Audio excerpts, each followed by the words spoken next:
Donc, en tout cas, voilà, merci d'avoir eu le courage de venir ce soir parce que, comme vous le savez, ce sont des sujets quand même qui sont assez sensibles. Eh ben, sans plus tarder, puisqu'on n'aura pas beaucoup de temps, je vais donner tout de suite la parole. D'abord, je voudrais remercier Fadila vraiment pour tout ce qu'elle fait et de nous recevoir ici à Bruxelles, dans ce café laïque. Je dois dire que j'ai une grande admiration pour ce que tu fais. Voilà. Le courage, mais aussi une fascination pour ceux et celles qui s'extirpent d'une emprise que j'ai vue extrêmement forte. Celle décrite par une de nos membres aussi, Sonia Zadig, et dans ses écrits. C'est vraiment, elle est psychologue et elle nous a bien décrit dans ses livres comment il lui a fallu une analyse de 10 ans pour pouvoir s'extirper complètement de l'emprise de l'islam. Dimi Watch comprend quelques-unes de ces personnes qui ont la capacité de dire non. Elles ne sont pas si nombreuses dans une société. Je les appelle les résistants. Je crois en l'homme, à l'individu. Nous parlons ici d'islamisme, pas de l'islam en général et surtout pas de tous les musulmans, qui serait du racisme. Chaque être étant un individu. Dimi Watch fait intervenir des spécialistes, des témoins, des intellectuels reconnus. Et ce soir, Alexandre nous a parlé d'un sujet décrit dans 2 livres de Matthias Kunsel, des révélations sur la connivence entre le mouvement islamisme et le nazisme. Moi, je ne vais pas faire de révélations, je ne m'adresse pas à des spécialistes non plus, j'espère. Je vais vous donner plutôt des impressions que j'ai eues depuis le massacre du 7 octobre. Ce massacre qui s'est déroulé donc en Israël, à la frontière de Gaza, dépasse en horreur tout ce que l'on peut imaginer. Je ne sais pas si vous avez vu certaines vidéos. Moi, j'ai vu tout de suite ces vidéos sans filtre, celles qui étaient envoyées directement par les acteurs eux-mêmes. Et face à cette barbarie, en fait, nous sommes tous concernés. Il faut se lever et condamner sans réserve ce genre de barbarie. Il n'y a pas de en même temps, comme disent certains, ou de oui, mais il y aurait des excuses. Non, aucune excuse, aucun prétexte ne justifie les horreurs commises sur des jeunes venus faire la fête ou des civils innocents qui étaient chez eux avec leurs enfants, leurs bébés. C'est parce que ces actes sont indescriptibles que cette fois-ci, il m'apparaît nécessaire de diffuser ces images de vidéos. Il faut qu'il y ait des gens qui voient ça. D'ailleurs, je trouve qu'on les reconnaît. Les gens qui ont vu ces vidéos en vrai, sans filtre, pas celles qu'on voit à la télévision, ça se voit. Ils ont un air grave et ils voient les choses différemment. Mais ce qui a suivi ma sidération, c'est que ces vidéos, comme le disait Alexandre, elles sont révélatrices d'autre chose. Parce que ça ne doit pas quand même souvent une telle violence. Et en fait, elles viennent parce qu'elles sont enseignées par toute une population, une propagande qui se trouve sous emprise idéologique islamiste, celle du Hamas. Cette haine est enseignée de façon incommensurable à la population de Gaza depuis que les enfants sont tout petits. On les retrouve dans les manuels scolaires, on les retrouve à la télévision, dans les jeux, dans les vacances. Et ça forme. Et ça forme des gens qui sont comme on l'a vu maintenant. Je vais vous passer peut-être une émission de télévision. Et je vais la passer à tout le monde aussi.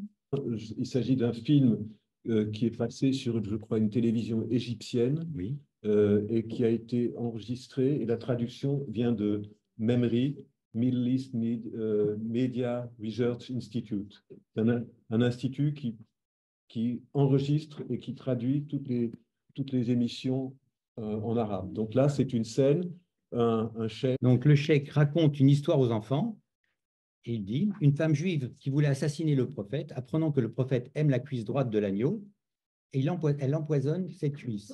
L'agneau est préparé et servi au prophète qui se sert de cette cuisse.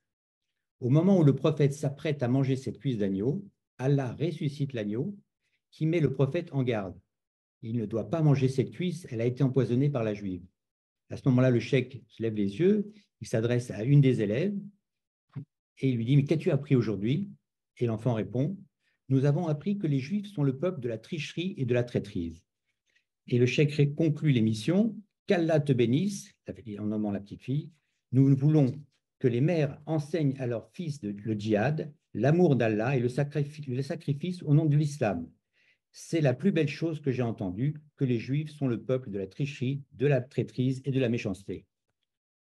Donc revenons à ces images du 7 octobre.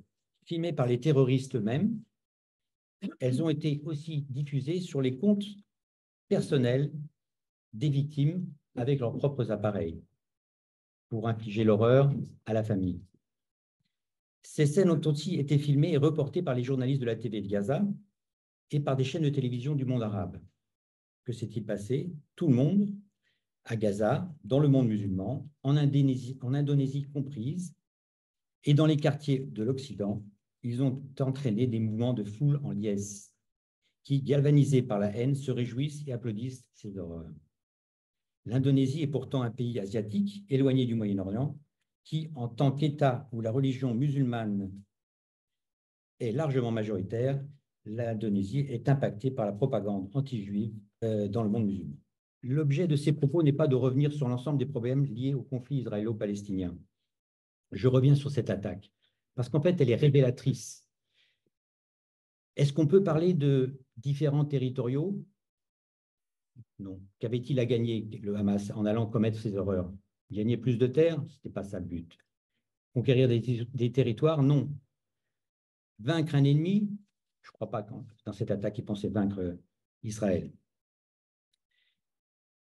Mais qu'est-ce que ça révèle donc? Ça révèle le fruit de ce qu'a expliqué Alexandre plus tôt, c'est-à-dire qu'il s'agit tout simplement, de toute évidence, d'une expression de haine, une haine inculquée, apprise, formatée, une haine anti-israélienne, une haine anti-juive, d'antisémitisme et en fait une haine de l'Occident.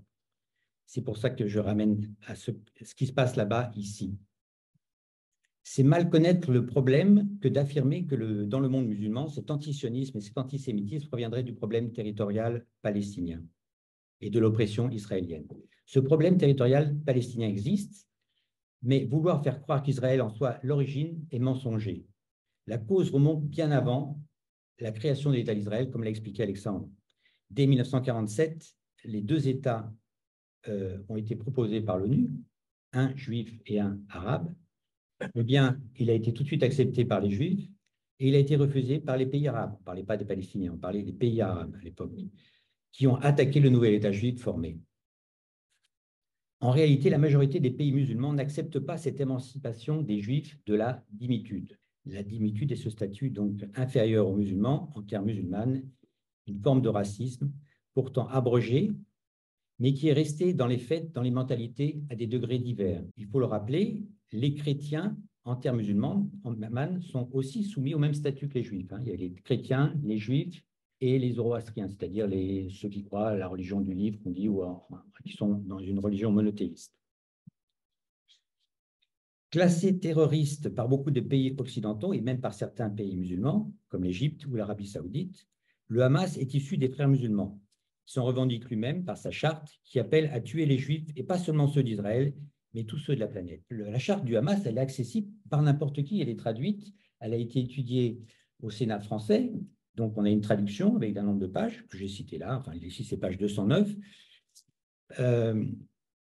Il faut la regarder, il faut la lire, parce que sinon on ne se rend pas compte de ce que c'est. On essaie de réfléchir avec notre esprit occidental, il ne pense pas pareil du tout. Et on le voit en le lisant. Le but du Hamas d'exterminer les Juifs y est explicitement écrit. Je trouve qu'il règne en Europe un angélisme mêlé de déni consistant à ne pas vouloir voir qui sont véritablement ces mouvements et leur but. Stratégie d'expansion de l'islam, le mouvement des frères musulmans a des ramifications dans le monde entier. Il n'est pas seulement présent à Gaza par l'intermédiaire du Hamas. C'est tout aussi consciencieux, méthodique que les frères musulmans travaillent également en Occident pour atteindre leur objectif d'islamisation du monde entier. Nous constatons, donc Florence Berger-Blaquière qui est venue ici, elle a très bien expliqué ce qui se passe ici. Le développement d'associations souvent d'aspect caritatif, confessionnels, sont présentes surtout pour diffuser des idées, influencer, faire pression en orientant les foules et ensuite infléchir les lois du pays d'accueil. Les conséquences de tout ça, c'est un séparatisme. C'est-à-dire, on a toujours pensé, en France en tout cas, qu'on avait mal pris le problème, que le problème est venu de notre part parce qu'on n'a pas su les intégrer comme il faut, parce qu'on n'a pas fait ci, parce qu'on n'a pas fait ça. En réalité, ces mouvements, ils sont pour le séparatisme. Ils ne veulent pas qu'ils s'intègrent, ils veulent qu'ils restent dans leur façon d'être et dans leur culture. Et ils visent à séparer les musulmans du reste de la communauté. Ils imposent un retour à la pratique religieuse rigoureuse de l'islam, au voile, au manger halal. Les parents, ils n'étaient pas comme ça avant. Hein. C'est depuis qu'il y a ces influences de mouvement que ça a changé. Et on les convainc, comme le disait Alexandre, que toute opposition à ces règles de la part des non-musulmans est de l'islamophobie. Autant dire, si vous dites qu'il faut vivre chez nous dans nos règles, ils considèrent que c'est l'islamophobie. Leur stratégie politique vise à terme à modifier nos lois et à établir un califat sur toute l'Europe. Avant-hier, il est paru un sondage IFOP dans le Figaro, et c'est terrifiant quand on voit les chiffres. Les musulmans échappent au mouvement de sécularisation qui affecte depuis des siècles le reste de la société française.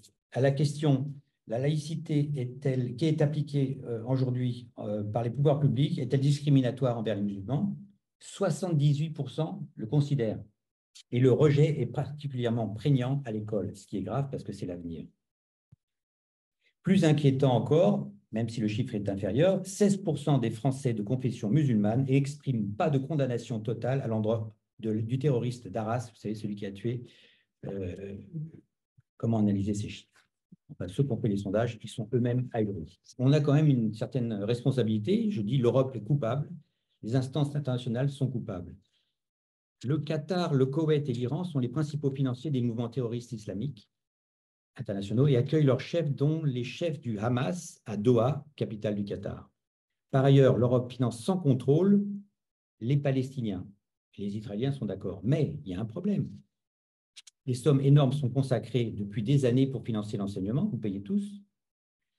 Mais qui est-ce qui contrôle où va l'argent? Est-ce que l'argent qui a été destiné, par exemple, aux écoles, il va aux écoles? La corruption règne à Gaza, on le sait, mais elle règne aussi parmi l'autorité palestinienne de Mahmoud Abbas, en Cisjordanie. La fortune de Arafat, donc maintenant sa femme, Souha, elle fait partie des fortunes les plus riches du monde. Et où va cet argent? Quand il est employé, les livres des écoliers palestiniens sont financés par l'Europe sans contrôle du contenu, ce que je vous disais tout à l'heure.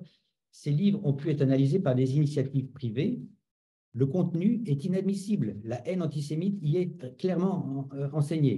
Que faut-il penser de ces populations qui applaudissent en visionnant des assassinats d'Israéliens, distribuer des bonbons aux enfants? Le 16 octobre donc, 2023, comme chaque année, je suis allé à la première commémoration de Samuel Paty, l'assassinat. J'étais dans le square Samuel Paty à Paris, face à la Sorbonne.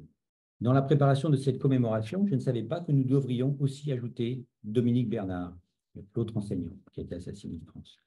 Impossible en effet de ne pas faire le lien entre Samuel Paty, dont c'était l'anniversaire, et l'assassinat de Dominique Bernard. C'est la veille de l'assassinat de Dominique Bernard que l'ordre de tuer a été lancé par le Hamas à tous les musulmans du monde. Quand les terroristes islamistes s'attaquent et visent les professeurs, ils s'attaquent en fait aux valeurs de l'Occident, à la laïcité. Ces terroristes en Europe sont les mêmes qu'à Gaza. Donc la riposte d'Israël, évidemment, moi je la trouve justifiée. Évidemment, il faut faire attention, mais qu'est-ce que vous feriez dans votre pays si vous étiez attaqué comme ça? La haine et les exactions vues sur ces vidéos, encore, est à un degré au-dessus de l'horreur vue de celle des nazis, même si le nombre de victimes n'est pas le même. Cette haine, elle est vécue par les Juifs d'aujourd'hui. Mais ne nous y trompons pas, c'est la même qui a fait fuir les chrétiens, les agnostiques du pays musulmans, Arménie, Liban, Syrie, Irak. C'est la même qui s'attaque et poignarde des professeurs, symbole de l'école laïque républicaine, de la liberté et de l'esprit libre. Cette haine, c'est l'islamisme. Voilà.